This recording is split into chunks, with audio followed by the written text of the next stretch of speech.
Welcome back to the Mama Geniuspreneur podcast. I'm so excited today. Now, if this is you, your day starts before you're even ready. Your adult child needs breakfast on time, meds at the right hour, and the routine followed just so.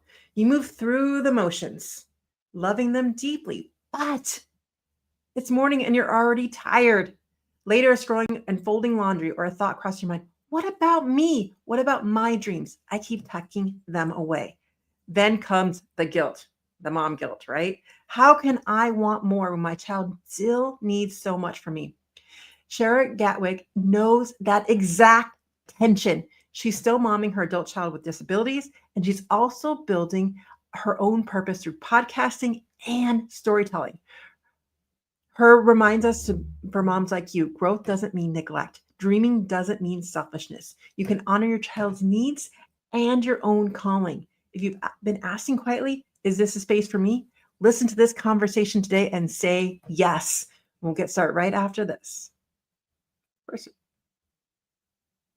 Mamas, welcome to the Mama Geniuspreneur podcast, where real stories spark real transformations for moms ready to bring their visions to life. I'm Michelle DeKaiser, a mom of 3, entrepreneur, and your biggest cheerleader if you've ever felt pulled to create something bigger, whether it's a business, a book, or a movement, but also felt the weight of daily life slowing you down. You are not alone. In just 15 minutes, we'll dive into insights, strategies, and real stories for women like you. Let's bring your visions to life, starting now. Shara Goswick is a host of Life Stories, a podcasting sharing conversation with authors, creatives, and everyday people making a difference. I was on it too. With a deep love for God, storytelling, and connection, she uses her platform to spread kindness. Don't we need so much more of that? As a mom to an adult child with disabilities, she speaks directly to moms navigating guilt and responsibility, encouraging them to give themselves grace and purpose through their own dreams. Welcome, Shara. How are you doing today? I'm doing well. Thank you for having me, Michelle. Oh, I'm so excited for this conversation because literally the words mom guilt just like way down, no matter where the stage of guilt is. But I'm sure so many people have been in your situation and might not have that connection of someone to talk to. So I'd love for you to tell us a little bit behind your why for doing what you want to do. So the why for my podcast is really, I honestly started for fun, but I realized after I started having guests that I was talking to people that were helping people in different ways. I didn't plan it that way. That's just kind of the direction it started going. So that's what I look for now. I talk to authors who write books on how to help people. I talk to nonprofit starters and volunteers and people that are helping others in very unique ways. I'm meeting people all over the world, and I am just continually impressed with the work that people are doing. I love it. Now I've got to ask how you're fitting this into your day as you care for your child. It's been a balance. I have a son who's 29 who is pretty high functioning autistic. He doesn't need me to do everything for him, but he does have limitations. He can't drive.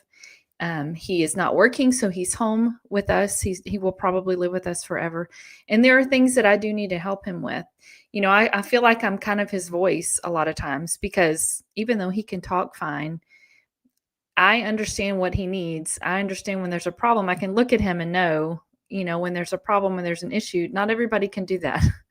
And so I kind of feel like I'm his right-hand person, to help him through life.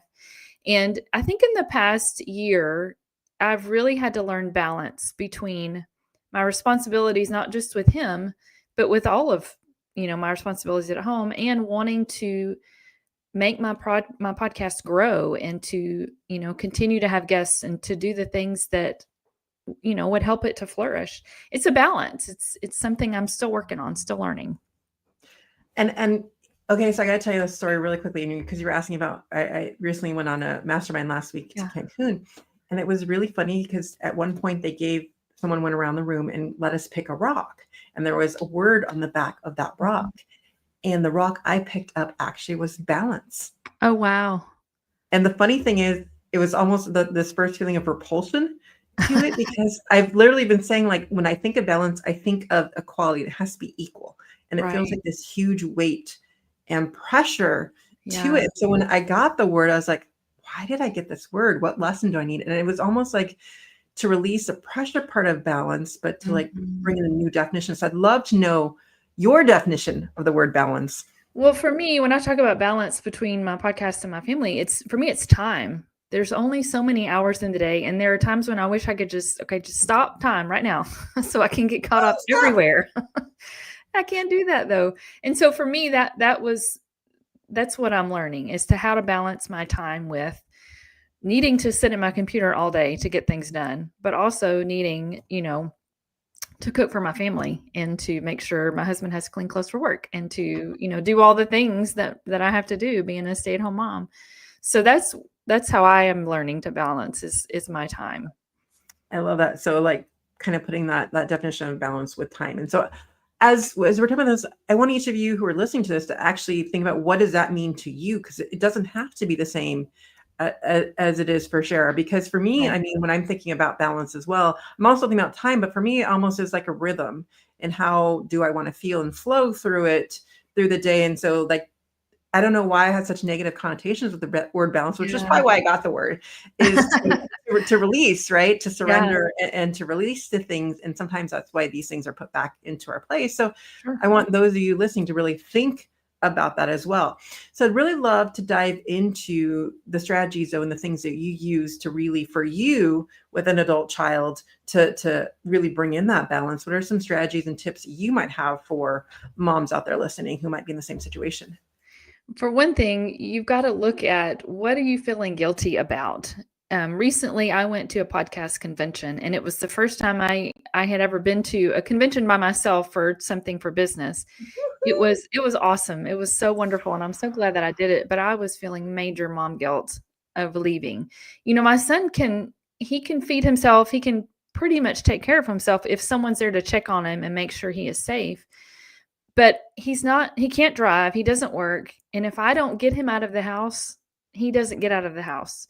My husband works all day, so he can't do it. I'm the one that's responsible for getting him socialized and getting him, taking him to buy groceries. And so for me to be gone for a few days meant he was having to take on some responsibilities here, which he could do, but it's, things that I had to do. And then I wasn't here for him all day for 3 days. I felt so guilty about leaving. And I had a friend talk to me about it. And she said, your identity is not in just being his mom. That's not all you are. You're more than that. And this is okay for you to do. And what I had to come to a place of understanding was that as long as his needs are being met, as long as he's safe, his needs are met, it's okay for me to take some time away. It's okay. If he's not lacking in something that I, need to do for him, then it's okay for me to take that time. It wasn't a week, it wasn't a month, it was just a few days. His dad was here in the evenings. I had someone that lives close by that could help if need be. And I had to understand that for myself. It's okay for me to do this. I love how you said that, like understand for yourself, because it really is about your own perspective on how you put on things. And then so when we're going to be back in just a moment, I want to hear what your son's perspective was and how he felt while you were gone. Be back in just a moment. Are you a mompreneur who feels a fire to create something bigger, a business, a movement, a message, but you don't want to do it alone? That's why I've created the Mama Genius Hub, a space where your vision is nurtured, your voice is heard, and your dreams grow alongside a supportive community. Inside the hub, you'll get bite-sized insights and strategies in 15-minute sessions. A community of like-minded moms who truly get it. Support to bring your vision to life without burnout. If ready to build your business and impact while staying true to yourself, join us today at connectingmamas.com. Your calling matters. Let's grow it together. So we got the mom guilt that you were feeling. Now, coming back from 3 days, what were the results of what happened while you were gone? I think he was fine. He acted like he was fine. He didn't complain about anything. And I think for him, everybody's kids are different. For my son, if he knows the plan, if he knows what's going to happen, he knows what's going on, he knows what to expect, then he usually does okay. I think I probably tackle on more guilt than necessary. I think I probably think it's worse than it probably is for him. He likes a little bit of independence. I think he just likes knowing that I'm there if there's something that he needs. So he survived. Our dog survived. He had to be the one to take her out several times a day and do all the things that needed to be done. But it was okay. It was okay. And it made me comfortable in if something like that, another opportunity arises like that, I can take it. I'll be okay. He'll be okay. I love that so much. And I feel like that's starting to shift the mindset that you were in as well, and seeing the results Oh, of it. yeah. So how do we work towards helping those that might be in the same situation as you start to shift that mindset and release some of that mom guilt? The mom guilt, I don't know how to completely get rid of that, because I have 2 children that are not special needs, that are adults, that I still have mom guilt about. So I don't know that we ever completely get rid of it. But like I said, if your child's needs are met, if they are not lacking, you're making sure they're fed, they're all the things that they need, whatever that is. It's okay for you to take some time out. Maybe for you, maybe it's an hour a day, maybe it's 20 minutes a day, maybe whatever it is, um, whatever works for you, for your schedule, for your family, as long as their needs are taken care of, I think it's fine. And in fact, I think it's good for you to be able to do that. You get so bogged down with all the things that are required in raising an adult child that, has special needs. There's a lot of things you can get sucked into and get exhausted and burn out, and they're necessary, but it sometimes wears you out. And so I think it's necessary sometimes to take some time for ourselves. I agree so completely. And I feel like the mom guilt is spanned across, like you Yeah. said, your whatever kids you have or whatever. It's like you feel like you should be doing all these things, but at some point they also need to be started. I love that your son had a little bit of independence too from this trip Yeah. as well. And he starts to see that, because ultimately we're not always there no matter what. Right. And to really get past that and how we shift that mindset. So what are some practical steps and things you have as moms are dealing with their adult kids, in terms of really, where did you start with coming into figuring out what your dream was, and where can they start if they're just like, I don't even know where to begin? Just sitting quietly, for me, that's what I have to do. I have to turn off all the noise, no TV, put my phone down, walk away. I like to go sit outside, and I just have a notebook and a pen. And sometimes I'll just start thinking, just dreaming about things. I may write down ideas and things that will never, ever happen. But that's where you got to start. For years, I mean, as a mom, not even as a mom of a child with special needs, I didn't even think about what I wanted to do. It just was never even a thought for me, and I wasn't complaining. I wasn't upset. I was so focused on my family that I didn't really think about what I wanted to do. So when I was able to, that's what I do. I just sit quietly and just start writing, just start dreaming about what if I could do this? What would that look like? What would I need to do?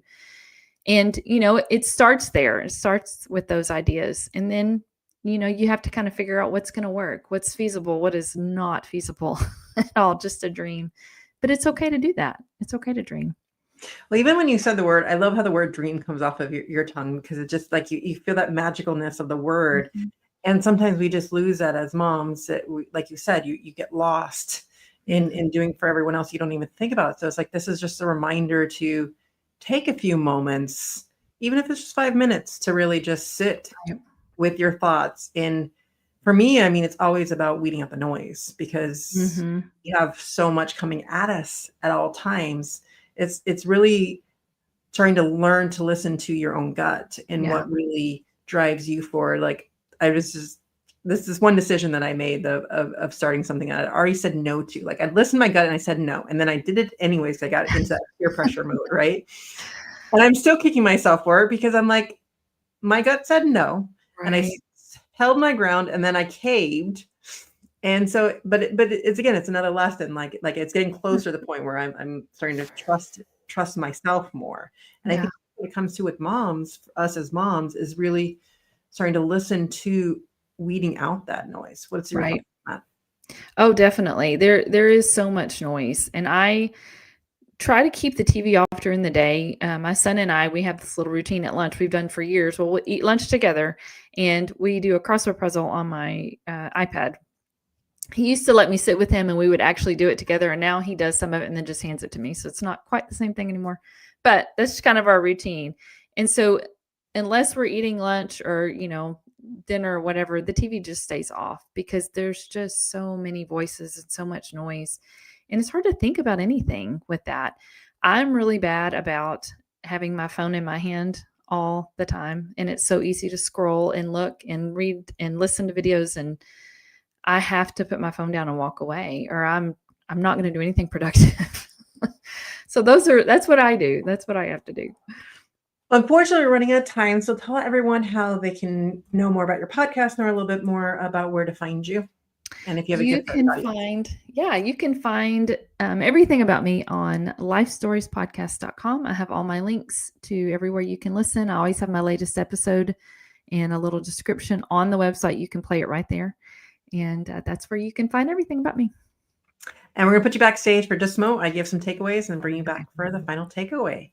Wow. So a lot to think about as we have that looming idea of mom guilt, right? So first of all, number one is really balancing out. And for me, as we were talking about, create your own definition of what does that mean for you throughout your day. For Shara, it was really about, that was my thought process. I have time.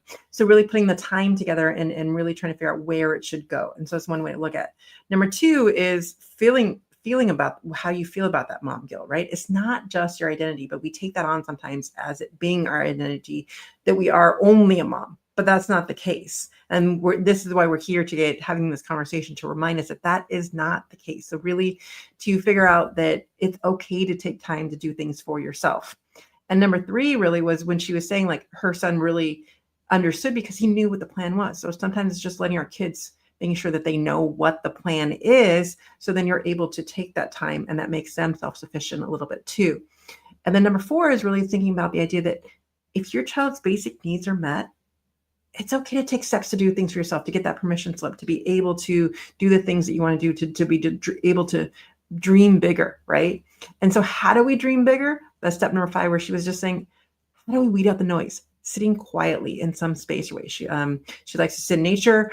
I have to agree a little bit with that. Having a notebook by you, or just the question of what if, taking a walk, doing something that helps to drown out the noise. And ways is just having the TV off or putting the phone off to the side to really get into a space to figure out ways to really connect so you can figure out what your gut is moving you forward with. I'd love to have your final takeaway. I love all of that. And I love what you said about giving yourself permission. That's exactly what you need to do. Give yourself permission to sit down and dream, and even just to dream. Like I said, for years, I just didn't really think about what I wanted to do. And I'm so thankful that I finally did, just sat down and just dreamed about, okay, what about this? I love that I have the opportunity to do this podcast, that I get to meet people and encourage people and share their work and the good things that they're doing. But give yourself permission to dream. It's okay to do that. I love that. I just want everyone to take the word dream and just let it circulate around your brain. And we'll see you all in the next episode. Bye, everyone. Bye. That's a wrap for today's episode, Mama. I hope you found something in these 15 minutes that sparked action towards your dreams. Remember, your purpose matters, your dreams are valid, and you are not alone. If today's conversation spoke to you, come join us at the Mama Genius Hub, where you'll find support, strategy, and sisterhood to turn your calling into real impact. Let's grow this together at connectingmamas.com. And before you go, don't forget to subscribe so you'll never miss an episode. If this resonates with you, share it with another mom here who needs to hear this. We'll see you next time.